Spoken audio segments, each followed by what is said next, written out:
All right. So, this is the after show for Honey Badger Radio number 79, Jordan Peterson. I'm recording. Okay, I've sent him the thing. We're waiting for Sent Mr. him Peterson the- to join us. So Jordan Peterson will join us. Yeah, he will. Oh, be- shit. This is like the one. Wait, this is probably one of the best guests we've had in a long time. I don't know. About 10 minutes ago, he emailed me and said, no one sent me a link to the I sent it Hangout." to him through Skype. I just sent him it through Skype. I sent him it through an email. But All right, maybe he's looking for an I don't email. know. He also He's a little absent. yeah, he might need to like install a plugin or something if he's never used Hangouts before, so this may take a little bit. He has, when he went on Dave Rubin, I think he had to use a Google Hangout Okay. because Dave Rubin's studio was under construction. Yeah.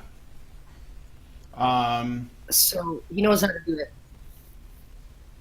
So yeah, the things I wanted to ask him about is I want him to describe his course Maps of Meaning, and I want to know why because when you become, this is one he designed because he's tenure, and I guess when you get to that point, you can make your own classes. So I wanted to ask him why he went with that, and then what else? I think that he kind of touched on this already, but I have could the idea that people make sympathetic arguments for SJWs having good intentions, could that be related to the idea that an excess of empathy on the part of SJWs can actually lead to destructive tribalism? And what his thoughts are on that. And then I have one about, do you think that the breakdown of the nuclear family, specifically the high rate of single motherhood and fatherlessness, is a factor impacting the likelihood of children developing SJW mentality? I see if you would go into that. And then this is probably the toughest one. How do we get people to go against their nature and choose to help men who are vulnerable? I wonder if he has thought about that. Huh? I'm especially interested in those topics, the ones that we care about on Honey Badger Radio. Yeah, I agree. I've seen a lot of interviews. He's been all over the place. He's been on Joe Rogan, on Rubin. Seriously. I've only watched a couple of those interviews. He's been on Gatsat. Seriously, it's hard to miss this guy. Yeah. So, but I wonder, like, seriously, I'm curious about other things too. Like, does he know who MRAs are? What does he think about them? What does he think about what we talk about? Well, I watched a presentation of him about dragons, divine something. Oh, I know that one, but I haven't watched it yet. Divine what? Okay. I put Divine that in Parents, the yeah. Skype group. I wanted to see that. I was impressed by that. And there he talked about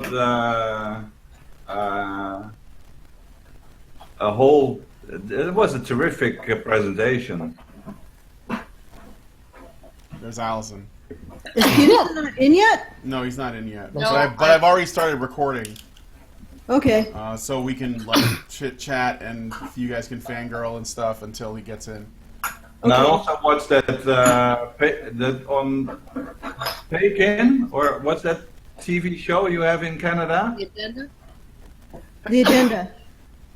The Agenda. Boy, Karen's really... Yeah, I watched that. Seriously, I was like, biology, the sex, the social construct. I was like, what? My head almost exploded. Jesus, Karen. Seriously, What? I was like, what the fuck?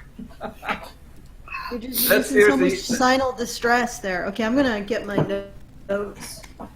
I've just been on the phone with Fasttel, or sorry, Insight, something like they do surveys, bitching about the SaskTel service here. Okay. I told them that what would make me happy is if SaskTel's internet service was consistent. They brought it up to the standard of a normal first world nation. Like, could we get into the 21st century here? 75 tickets to go, and then I get to... The Red Pill gets the show in Chicago. Uh, Oh, that's slow. well, it's good and it's bad because the Red Pill showing is like the 11th, so Brian won't be able to get to the trial. Oh. Unless I did the show and, like, basically went right to the airport afterwards. Like, I brought my bag with me, went to the airport, and then flew there, and then went right to the trial, like in Calgary. I don't think that that's undoable. I think I'll just be super fucking exhausted, that's all. At the end of it. Oh, hey, maybe we should bring Max into the after show. Let me ask him if he wants to come in. I also Yeah. was thinking about asking, here.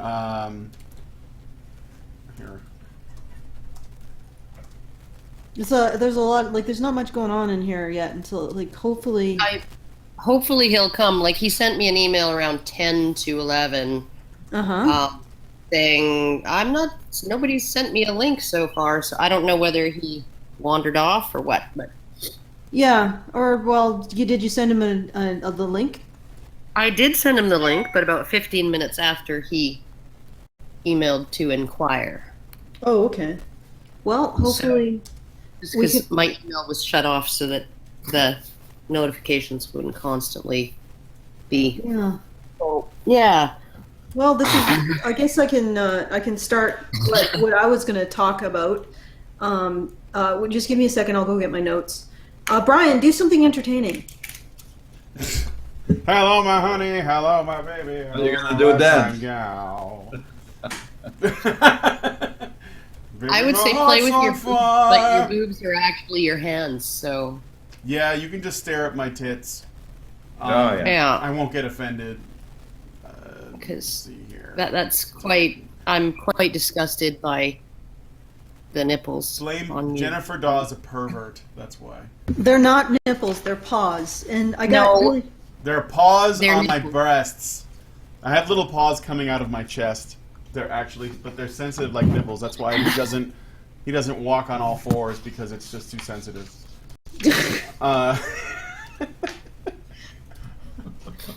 Okay, so That's I like have some Ren and Stimpy shit. this thing that I wrote. Like, it's just a first draft, but it's like basically I got so excited during the interview because he's talking about a lot of the things that I was writing about. I even talked to you about them, Karen. Remember? Mm-hmm. This kind of disgust filter, because what he was describing during the interview with this ability to, these people, I know that he says they're low intelligence, or they register as low intelligence, that disgust thinkers have a lower intelligence, but they have the ability, and this is what I've noticed in engaging with them, is you can throw them like a matrix brick of facts, and they can wood chipper through that freaking brick so quickly and find the one little crumbs that paint you as the villain within like a nanosecond. And the way I described it to Karen was like this disgust filter that functions as a rapid sorting algorithm that repels everything that doesn't support their threat narrative and latches onto everything that does support their threat narrative. And that's what he was describing too. So they can navigate these social situations so rapidly. And they know what not to say and what to say. And people who are not disgust-based thinkers, but are more, I guess, rational or compassionate-based thinkers, they can't navigate as quickly as them. So they're creating a hierarchy in which disgust-based thinkers are on top and everyone else is below them. And it's just, and I wonder if it does in part come out of fear. That maybe they are afraid of people who can think in these other ways. And there was something I wanted to mention, but he wasn't. I wonder if I should keep talking about this before he comes. Maybe you want to wait because. Yeah, but what do we do in the meantime? Because it's recording, right? Yes, it is recording. Do you want to cover something or? We could talk about Brian's nipples. No, I think that particular line of inquiry is exhausted. I mean, you can. no, I'm not- You know what? If you don't have a problem repeating yourself, you can continue on what you're saying. It's fine. No, well, maybe that. Did you send the link to him through the Skype? I sent him through email and through Skype. Okay. Well, then he should have gotten it. I sent it through Skype too. Yeah, I'm just if he was expecting it to be sent sooner and then wandered off to do something else. Oh, okay. Huh. Well, hopefully he'll wander back. Sorry guys. No, we can't control him. No. So maybe we should make that a goal. Goals for 2017: control Jordan Peterson. Oh, There's Maybe- Remy. What? Remy's here. Yo. Yep. Uh-oh. We were all excited because we thought maybe it was Jordan. But Yeah. no, it was Remy. It's Remy. Still excited. You're such a disappointment, Remy. Yeah, Maybe the Social Justice Council got to Jordan. Well, we could talk Maybe. about what we talked about on the show and get people's thoughts on it. Yeah, On the sure. conversation with Peterson. So- Max, you unmuted. Is there something you wanted to say? Silence.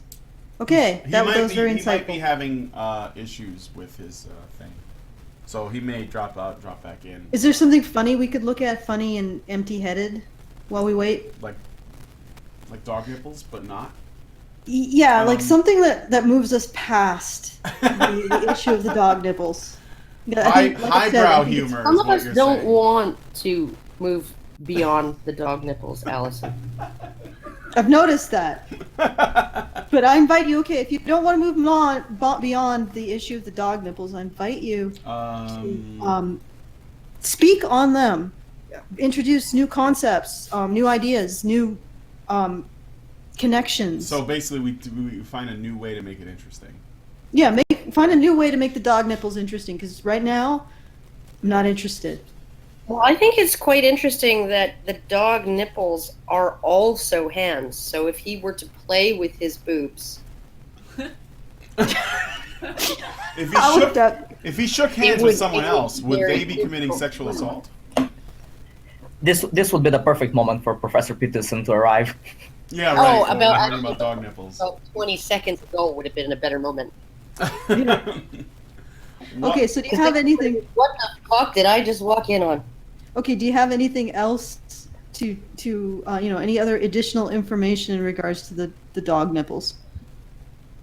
I find them offensive You find them offensive. Are you Why? guys seriously? because they're so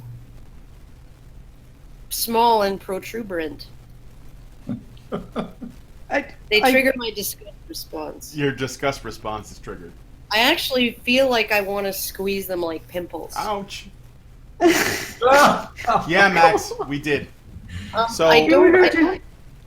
Did you want to Oh, say okay. something, Max? Yeah, I just wanted to add. Sorry to interrupt about the whole discussion about the dog nipples thing, but I was curious about the whole discussion you guys were having before. Are you expecting Peterson to come back or something? Oh yeah. He said that he wanted to come back and continue the conversation in about half an hour. And Yeah, then, Okay. we might have missed our opportunity. yeah, we might have missed the window It's possible because that we missed our window. he 'Cause, sent even though Karen I a did message open the room at 10 exactly to. like before a half hour, just before. Yeah. I guess his call with when Britain called, London calling, probably didn't go as long as he thought, and then after that he was like, "Well, I'm ready." So. Who Oh, knows? okay. Well, and then he emailed me, but my email was turned off. Otherwise, I would have gotten back to him immediately. Blame Karen. And my hands are completely tied. I have It's no finally ability to not my contact fault. Jordan at all. Yeah. It's a very uncomfortable feeling for me, but I'm sorry, Max. We failed you all. We failed you. Oh no. I'm very, very glad that you guys got a hold of him, so that you were able to talk to him. I haven't listened to the show yet, but I'm going to do it as soon as I get on the bus home. I just finished an exam. Oh yeah. It was a great show. I completely didn't ask any of Brian's questions. No, I just was thrown under the fucking bus. But Please tell me you didn't bring up the issue of dog nipples or whatever it was during the show. that would've wasn't the question I wanted to ask. That was Karen's. Oh. That was Karen's Okay. inquiry. Yes. No, there was and no I'm dog sure, nipple talk. Knowing Dr. Peterson now, I bet he actually would have an answer to that question, Mm. and it would probably be super mind blowing. So You must discuss the psychology of dog nipples and how it affects wider society. I'm sure he'd say normally they have 6, but this one only has 2, which speaks to the existential threat confronting our society, where people can just make up whatever number of nipples they think a dog should have, and I find that personally offensive, and it's just inconceivable. There's some way to listen to. Sorry. It turns reality on its head. Yeah. Yeah, because you can't appeal to the biological, the substrate or the social substrate. I don't How accept many it. I nipples- won't accept it. How many nipples a dog should have? You I'm can not- only appeal to how many nipples the dog identifies with having. I'm not going to accept the extra nipples, and that's that. That's that. Just out of curiosity, did somebody say they were recording this? I am recording this. Yes, Brian It's is a recording. it. patron-only after show, though, so only the patrons So will get it. don't reveal any sensitive information because the patrons they're actually Dog feminist. nipples are sensitive. Yeah. The most. Okay. They're They are. feminist plants. They're very sensitive. Oh, for fuck's sake! Now this is getting disgusting. All right. Well, anyway, I was just going moving to on. say. Yeah. So, yeah, I wanted to ask him a few things. Like, I wanted to ask him about. Let me go back to my questions, because maybe I can ask him in the post show if he shows up in the next. I don't know how long we're gonna wait, but Yeah. I wanted to ask him why he chose what Maps of Meaning is about in the brief, and why he made the class. Like, what motivated him to do it. I have small questions that I'm curious about. Like, I noticed in the series that I've been watching, I haven't seen every video he's done, but I've seen a few of them, and I noticed that he references stories from the Bible a lot, and he talks about gods a lot. And so I was curious if he is someone who's simply interested in the stories, or if he's actually a religious person. And I was curious about that. And That's a complicated question, because I've heard him answer similar questions, and his answer is very, very complicated. Mhm.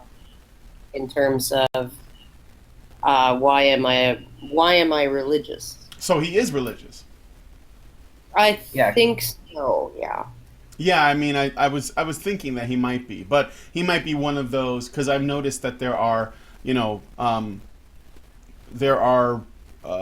religious thinkers that they have like they answer with really complex, the question of why are you religious with these really long, complex answers, because it wasn't an easy process for them to find themselves there, I suppose. So I think he finds a lot of utility in Christianity. In terms of the mythology and the, sort of the archetypical stories and the lessons and all of that, right? right.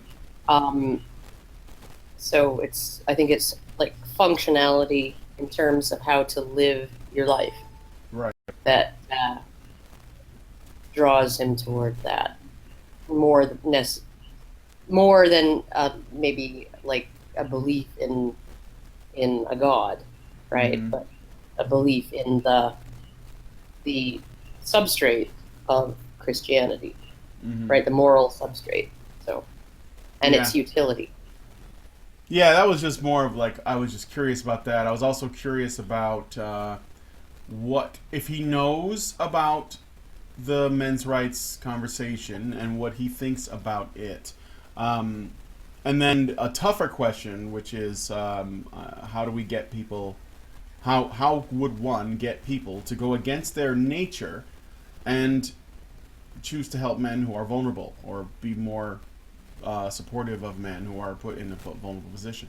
Or is it just, that? And I know that's hard. That's a hard one to answer, but I would be curious about what his thoughts are on it, because I think it's one of our biggest challenges. Is allowing people to, or asking people to see men as vulnerable. Yeah, well, I think just from my research that I've been doing into this, okay, I think what we're dealing with is we have two different systems of morality, fundamentally, and the disgust-based morality is actually the more archaic system, but it's the more universal system at the moment, and it's sort of a fundamentally transactional system. So the way that it works is there's an example. I think this, I'm probably not going to say this right, but if you have, there was an experiment done with monkeys. If you have, they had this cage of monkeys, or actually chimps, and they had a ladder, and on the top of the ladder was a banana. And every time one of the monkeys attempted to climb the ladder and get to the banana, they would throw ice water into the cage and freeze the chimps. After a while, every time one of the chimps tried to reach the banana, the other chimps would beat the shit out of him because they didn't want to experience the ice water. And gradually, the researchers replaced each of the chimps. So they taught the chimps that, you see the banana, don't touch the banana, because if you touch the banana, ice water. And they taught the chimps to essentially enforce this social norm on all of them, or on each other. And then they started replacing the chimps. And so they would put in a new chimp. Like, say there were 6 chimps, they replaced one of the chimps. And that chimp would attempt to get the banana. And of course, the other chimps would be like, fuck you, and beat the shit out of him. So he would stop trying to attempt to get the banana. And then they would replace another chimp.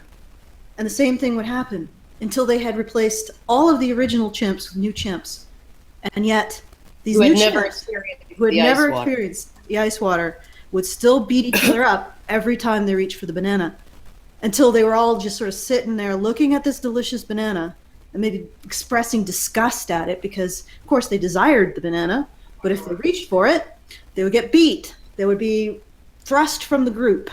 So they resolved the conflict of the desire for the banana and knowing that reaching for the banana would cause them to be subject to social censure with disgust. So this disgust-based morality is a transactional morality. You essentially say, I'm going to comply to the group norms in exchange for being accepted into the group and not ejected from the group. And if you think about it that way, then a disgust-based morality is actually sort of simian and primitive and archaic. And that's what we see with social justice warriors, is a disgust-based morality. But what I theorized and what I was trying to bring up at the show, and I don't know if it might have been electricity. I don't remember the details, but what I was trying to bring up with the show was this idea that maybe we are evolving. Where do I get the notion of disgust? Well, it was during the show that we talked quite extensively about it, Remy, but also Jonathan Haidt brought up the fact that liberals express more disgust than libertarians. And in fact, a particular class of liberals known as PC authoritarians express more disgust than libertarians, or even the more classical liberals who are about liberty. And also that the authoritarian right expresses disgust as well. So you have these social justice warriors expressing disgust and the authoritarian right expressing disgust. But libertarians don't express disgust. At least they're not as they don't experience as much. Oh no, I don't know. That's just a turn of art, I think, Remy. That ultimately, if the chimps conjecturize the situation long enough, they would express disgust towards the banana because they have to do something with their desire for the banana, knowing that they're going to be subject to social censure. So what happens is we have a desire, but we know that desire is socially unacceptable. So we transmute it into disgust so that we can just express it or just do something with it. And so the disgust becomes the intersection between social censure and a desire. So eventually the theory is that the chimps would express disgust towards the banana, so that it's sort of like a sour grapes response. oh, this banana looks delicious, but I can't have it. So no, it's really disgusting. It's spotty. It's moldy. It's really, there's nothing worth having in that banana. It doesn't look delicious. Maybe it's poisoned, that kind of thing. Just because they don't want to feel like they're being controlled. So that's, if the banana was, the chimp is looking at the banana and it's a delicious looking banana, of course the other chimps are eyeballing him, waiting for him to reach for it. He doesn't want to feel like he's necessarily under their control. So he'll just resolve the cognitive dissonance by saying it's a disgusting banana. If it looks good, then it was poisoned. If it has spots, then it's moldy. That kind of thing. Yeah. So he doesn't really want that banana. That makes sense, actually. Yeah. So that's my extension of the experiment. It's not actually wasn't a feature that was found, but it's a thought experiment. Just to illustrate what I'm talking about. Yeah, so we have this fundamentally disgust-based morality, which is enforcing social norms on everyone. And then we have the rise, I think, with the libertarians, because the libertarians are sort of fundamentally different than the authoritarian right and the authoritarian left, because both are driven by disgust. Libertarians are very low disgust. They're mostly driven by thinking about things and coming to rational conclusions. I know that Jonathan Haidt said that libertarians score lower on compassion than liberals, but I wonder if that, first of all, I'd have to know the specific study that was used, because I know there's another situation that could call into question that result, and that situation is the studies on the compassion of men versus women. If you use a survey instrument that asks women, are you compassionate? They report that they're more compassionate than men. But if you use a experimental subject setup that only measures autonomous reactions, like things autonomous. How do you say that word, Karen? Autonomous. Autonomous reactions. Men are slightly more compassionate than women. They have a stronger autonomous response to stimuli that's intended to incite a compassionate response, and that's usually pupil dilation. So if you are having a compassionate response, your pupils dilate reflexively, and they notice that more in men than women. So when you ask women, are you more compassionate, you get more women saying they're compassionate. And when you actually test their completely uncontrolled subconscious responses, it's actually men who are more compassionate. And I wonder if the liberals and the libertarians were subject to a self-reporting study in which the liberals would probably say, oh yes, I'm more compassionate, and the libertarians probably would self-describe themselves as less compassionate, versus a test of their reflexes, which who knows what that would find. So I'd have to know what kind of study found that liberals were more compassionate, because it may not be. It may be that liberals just report more compassion and libertarians experience more compassion. So it's like this disgust-based morality that liberals have is very transactional. It's very, I will comply with your social rules, and I will express disgust at those things I'm not allowed to have, even though I might feel desire for them, as long as you don't evict me from the group. And I think that this disgust-based morality sort of changes the way people think about things. It ends up developing, and I was telling Karen about this kind of disgust filter. And we talked about this on the show too. So you can throw all of this information at these people, and I've noticed this when I argue with them. I was just astounded that I could throw so much information at them, and they could look like they obviously processed it because they picked parts of it out, but they processed it almost instantaneously into those bare crumbs that they could use to turn me into the villain, that they could use to justify their threat narrative. And I developed this idea. I thought about this and I thought, well, maybe what's happening is this disgust morality is functioning as an algorithmic sorter for information.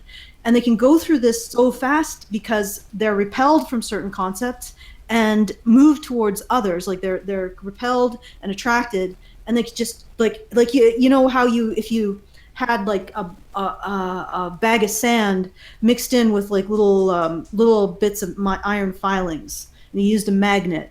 The magnet would instantly take out all the iron filings and leave the sand. That's what they do with their disgust filter, and they can take, no matter how much information I give them, in like a split second, they can whittle it all down to how I am a fucking villain and wrong. So because they cannot, like, their disgust filter is incapable of integrating anything that doesn't support their narrative. But at the same time as it's incapable of integrating anything that doesn't support their narrative, it can find the most minute, like you could have like one single molecule of metal filing in a gigantic ton of sand, and they could find it and then use it to implicate you as the villain. And we talked about that on the radio show as well, which I found interesting. But the thing is that starts to create a hierarchy, because there's lots of people who can't actually, like me, and libertarians apparently, who aren't disgust-based thinkers, who don't function that way.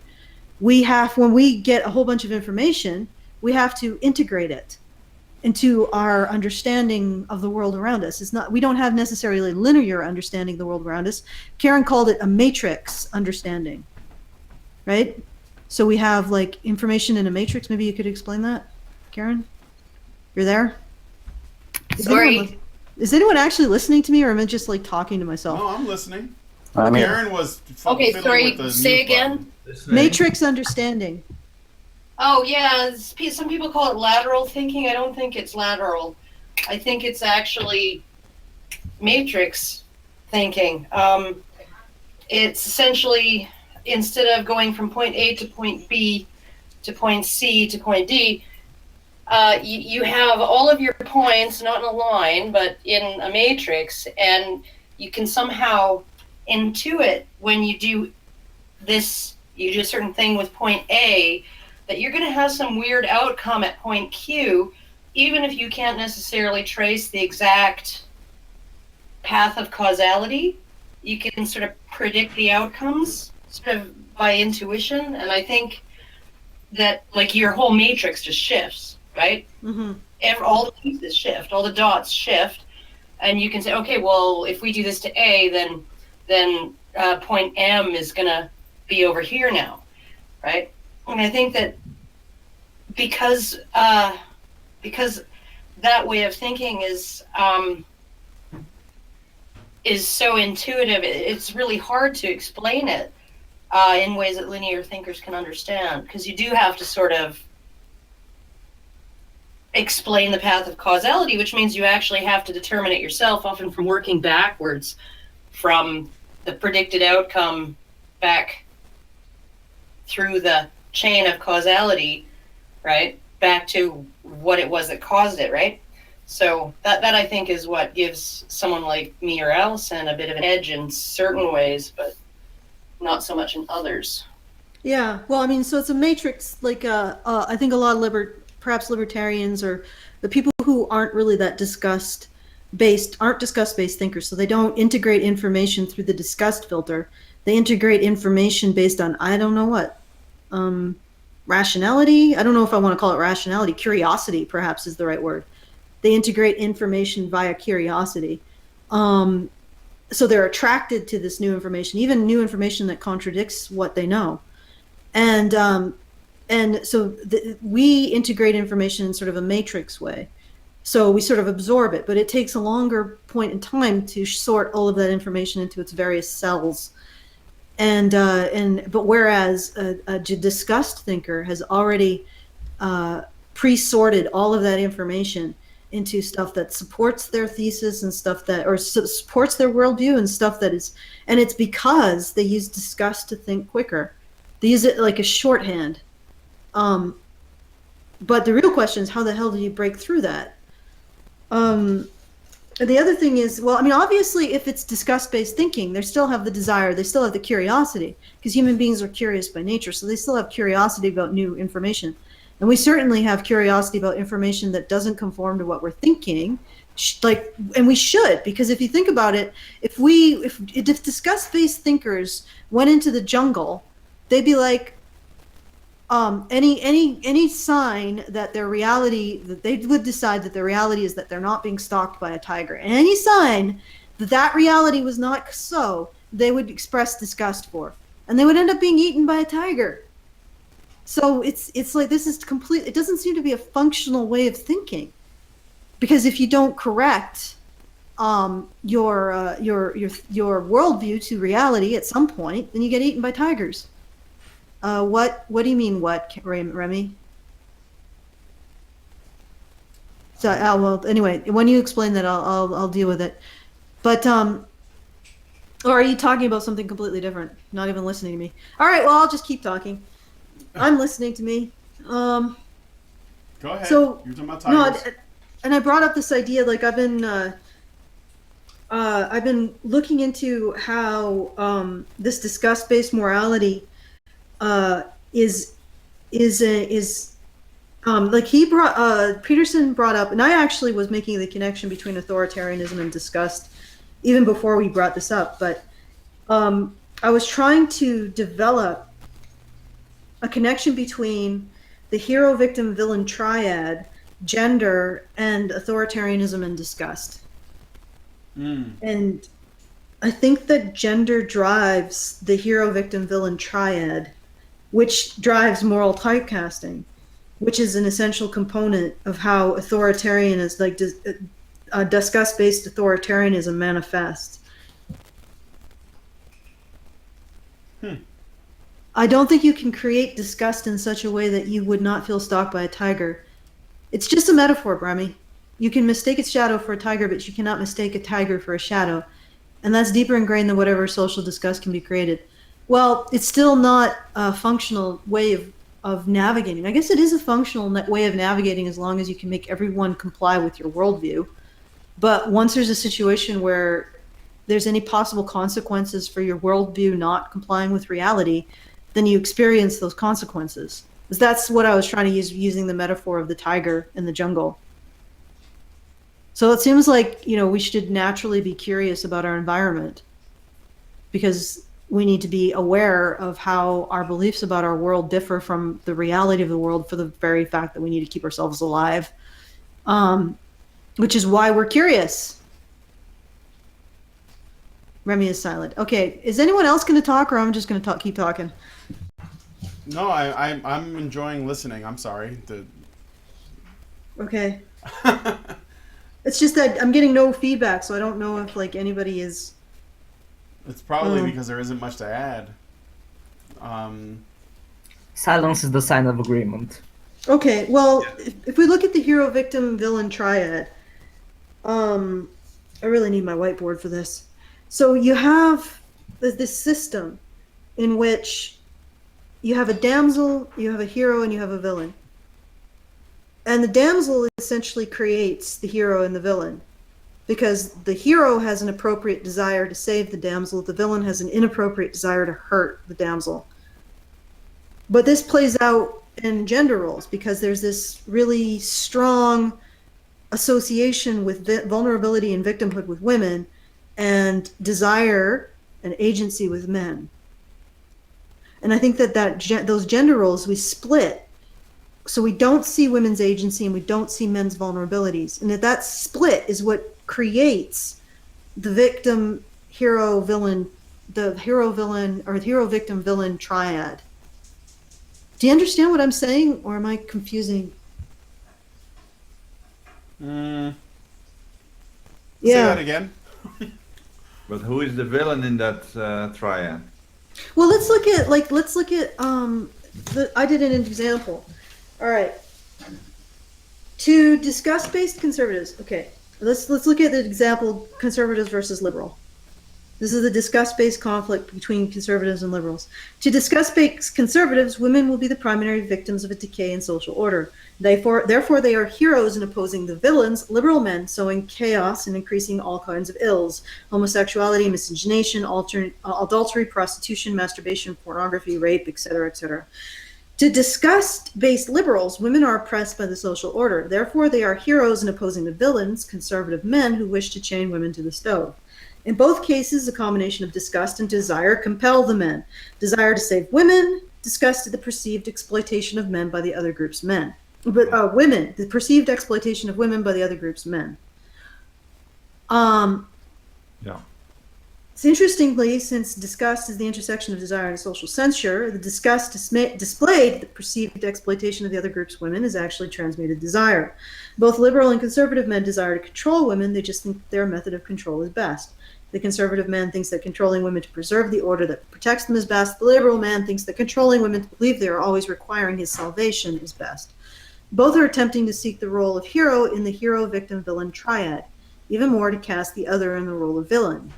Not only are they both seeking the same thing, they are both reliant on each other in order to pursue their identity as hero. Without a villain, there can be no hero, and if men can't be heroes, then they have no place in society. Thus the source of both authoritarian family values and the authoritarian left. Authoritarianism requires a villain so that the authoritarian structure can be the hero, controlling the populace to do what's right for themselves and society, lest Satan or patriarchy or whatever whisper sin in their ear. Authoritarianism requires the hero-victim-villain triad to exist and requires disgust to drive the triad. Authoritarianism is fundamentally a disgust-based social system. He said, I wrote that like on Monday, and then he said that today. It feeds on men's needs to validate their existence and avoid being contemptible by saving women, and women's need to feel valued and desired by being saved. The Church of Women Worsting is thus foundational to all authoritarianism. The idea that women need to be saved from some amorphous evil drives the social condemnation of that amorphous evil and the social will to embrace authoritarian structures to control it. Okay, that's... And then I looked at, like, what happens if the human race starts to evolve, or at least create a group large enough that has a different type of morality. Because when you look at the hero-victim-villain triad, the reason why the hero saves the victim is not because the victim is in pain or needs to be saved. That's actually a lesser reason. It's because he wants to feel like a hero. Which means that, let me look through my notes here. Okay, just a second. I think it's the other page. Well, on the left there will be a hero, and on the right, or no, on the liberal side there will be heroes. And those we call social justice warriors. And on the conservative side it will be similar types. Yeah, Yep. like moral authoritarians. Yeah, both regarding each other as the villain. Yeah. And themselves as the hero in opposition. But it's this whole concept of women have it worse that creates the conflict in the first place. Without that, the conservative man would probably recognize that the liberal man just wants to preserve liberty.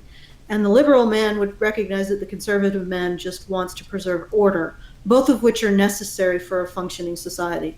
But because we put in this idea that a man has to save the damsel, they turn the ideology from a rational, sympathetic-based.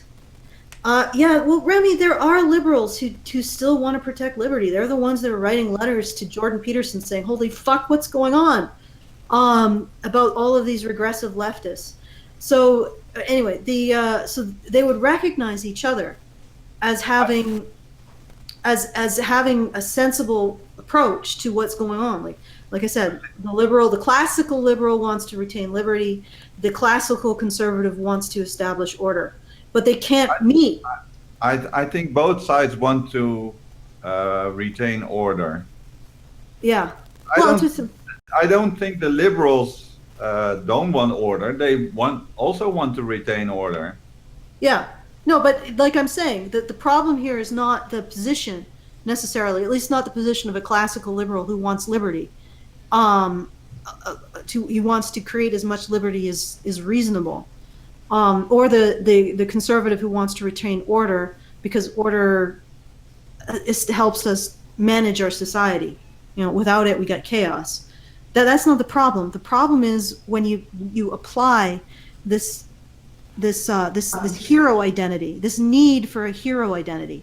Because what happens is the conservative man casts himself as the hero with the liberal man as the villain, and the liberal man, or the libertarian man, if you don't like the liberal man, casts himself as the hero with the conservative man as the villain. and they will not accept any of the information from either side to go in.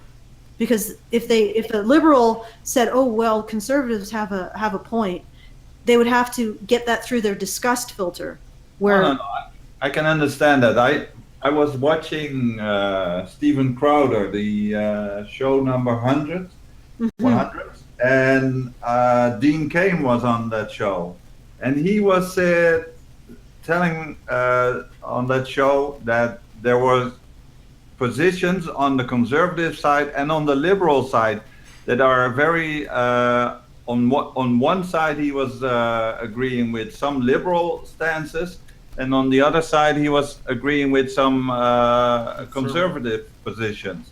Like in the US, it seems you can only agree with either pro-life, which is on the one side, or pro-abortion, which is completely on the other side. Pro-abortion means everything is full. When you're liberal, you agree ban weapons. If you're a conservative, you're full gun. You're going full guns. It's all these positions are extremely either full or completely free. So they're polarized. Yeah. Yeah. That's the effect of I think that's the effect of disgust thinking. You end up not accepting anything. There's either black or white, and there's no gray in between. That's the problem in the US with the two-party system. There's really no gray in there. You have to. I think most of the country. I think probably 80%. What Dean Cain said. Probably 80% or 75% of the country would probably agree. Well, what do I have to do? Which party do I choose? Will I vote Republican or Democrat this year? I don't know. I agree more with the Democrats this year, or I vote for Republican because they have better choices this year. Yeah, and that's driven by this kind of black and white disgust-based thinking. This is driven by the black and white thinking of both parties. Yeah, and it's the victim, villain, hero triad. Exactly. Yeah. Because if they were thinking outside of, and this is the victim, the hero, victim, villain triad is ultimately the Church of Women Worsting triad. Because at the very center is this idea that women have it worse. Women have it worse in the breakdown of social order. Exactly. Women have it worse because of the social order. That's what the conservative man and the liberal man are both fighting over the damsel. Over the damsels, yeah. And this is exactly where everything gets fucked up. Because if that wasn't the case, if you took this entire conversation out of the Church of Women Worsting, what you would end up with is somebody who says, well, we need to maintain order where reasonable, and somebody says, well, we need to give liberty where reasonable. And then you could get a positive outcome from that discussion. And we're not getting that because of the Church of Women Worsting, because the damsel gets in there. And what I wanted to get into with Jordan, but we never really had time, was this idea that libertarians in particular, not necessarily as much classical liberals, but libertarians in particular are not disgust-based thinkers. So I think that the disgust that drives the hero, victim, villain triad isn't as prevalent with libertarians and other people who are more of a libertarian bent, so less disgust-based thinkers. No. I think what happens with libertarians is that instead of, and what's interesting about the hero, victim, villain triad is, again, since it's a disgust-based morality, it's about not wanting to be evicted from the group, rather than being about really saving the damsel or reducing pain or hurt. So a man who's in that wants to be perceived as a hero, could you just mute Bart while I'm talking, because it's a man who wants to be perceived as a hero. Will, if that's his driving force, will continuously invent villains to save the damsel from, even if they don't exist. And in the process of saving the damsel, will restrict her freedoms, even though these villains don't exist, or promote a mental attitude that is restrictive towards women, even though these villains don't exist. So he's serving his identity as a hero. the entire disgust-based morality has nothing really to do with the woman and everything to do with his identity as the hero, saving her from the villain, even if the villain doesn't exist. And I think what's different with the non-disgust-based thinking, such as the libertarians, is that what's going on with libertarians is that it's not the villain that's the villain for libertarians. It's the victimhood that's the villain. So what a libertarian wants to do, or and I'm just using libertarian as a stand-in for people who are non-disgust-based thinkers. What the libertarian wants to do is he or she wants to intercede with someone who's perceived as being suffering or having trouble or being persecuted or whatever. He or she wants to intercede and give that person the tools they need to get out of the victimhood situation. So they want to teach them or help them only insofar as it gets them out of the position of being a victim, so that they overcome their own victimhood and grow and become stronger. That would be the libertarian intervention. I would call it like more of a, instead of the victim, the hero, victim, villain triad, it's more like a ratchet system, where you intervene only insofar as you get that person to get themselves out of the situation. And and it's not about, and because the reason why the libertarians intervene in this way is it's not about seeing yourself as a hero. It's actually about ending pain, and in the most efficient way possible. And the most efficient way to end pain is to make it so the person can end it themselves. Therefore, they will never be in pain again because they can end it themselves. And so the libertarian doesn't want to slap a badge of heroism on his chest. He wants the person to be able to resolve the situation themselves and never have to deal with it again. Or if they do deal with it again, be able to resolve it themselves as quickly as possible. And that allows, so it's the difference between a man rushing in and saving the damsel and a man giving the damsel a sword to save herself. So it's like, this is a completely different way of looking at morality. And it's a non-transactional, it's not based on personal identity. It's based on resolving pain and reducing pain in the most efficient way possible. And I think that what we're seeing right now is the emergence of a group of people who are more defined by a true compassion. Like, in order to intervene in this way, you can't be intervening because you want to be seen as a hero. You have to be intervening because you want to strengthen someone else. And in order to do that, I think you have to have a real compassion. Like, not like, oh, I don't want to see you suffering, but, oh, I want to see you overcome that suffering so you never have to suffer again. Mm-hmm. And what's interesting about this is I think that libertarians maybe, if I'm right, or if Jordan Peterson and John Haidt are right, libertarians might be phenotypically different than the normal disgust-based humans. Like, because this ability to see a situation of victimhood in terms of intervening not to kill a villain and see yourself as a hero, but intervening so that the victimhood itself becomes a villain, and you intervene in order to rise the alleged victim up into the position of agent again and give them what they need to overcome the negative circumstance that they find themselves in. I think that is a far more advanced form of compassion, far more complex, requires a lot more complex thinking than the disgust-based non-compassion, because the disgust-based is basically transactional. So anyway, that's what I wanted to bring up, but I never really got to it. It's too bad. I guess he's not going to come on, but we can probably get him back for another show. I think that this conversation could be its own thing. Yeah, no, he emailed me just a few minutes ago. I didn't want to interrupt Allison. Said sorry he missed us. Asked for the link to the show, and said he'd like to come on and talk again. I can read it if you like. Sure. I wish I could tell him this stuff. I told him, okay, thanks when I sent him the link. Thanks so much again for coming on. Allison was flapping around like a rabid fangirl after Don't Tell Her I Told You. And He said, rabid fangirls, my favorite. Good to talk with you. Apologies for missing the second half. Can you tell me where to access the YouTube video podcast? Hope we will talk again. Met Steven Crowder last Monday. Have a talk with him coming out today, I believe. And I said, well, we're still in the hangout if you feel like joining. The interview's here. The ad for the show is here. I hope you're very tongue-in-cheek. I hope you're okay with it.